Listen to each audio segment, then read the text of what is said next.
هلا وليان، صباح الخير. صباح الخير. اليوم مش عندنا دولمة عراقية.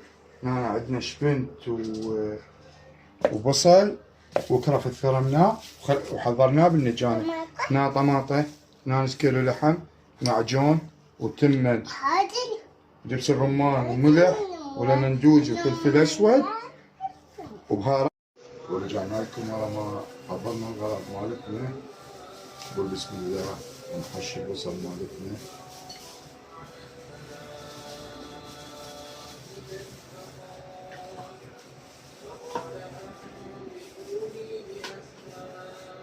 هسه عندنا الفلفل نحشيه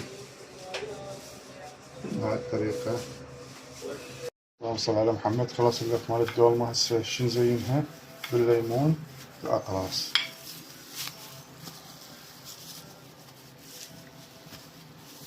شو نوديها؟ على الطباخ. هسه قبل ما نشغل جواها نزينها بمن؟ بالباقلة المثلثة. هاي ورا ربع ساعة قامت تتسبك عندنا. ندير الزيت فوقها. اللهم صل على محمد. وهاي ورا 45 دقيقة استوت عندنا الدولمة. نطبخها. وهنا عندنا بوتيتا نقضيها ويا الدولمة. واكيد اجواء الدولمة ما تحب غير المطر. وعليكم بألف عافية. سلطة عندنا فجل وبصل وخيار. صينية؟ خليها. هاي خبز نخليه. نجيبها. ريان جبنا الدولمة، شو نقول؟ نقول بسم الله ونخلي الصينية بهاي الطريقة. ايوه الخبزة. خبزة هيك خلي الصينية فوقاها. ونقول بسم الله. بسم الله.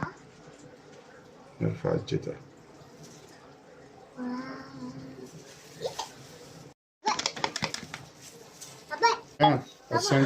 هسه نقول بسم الله ونزينها بالرمان.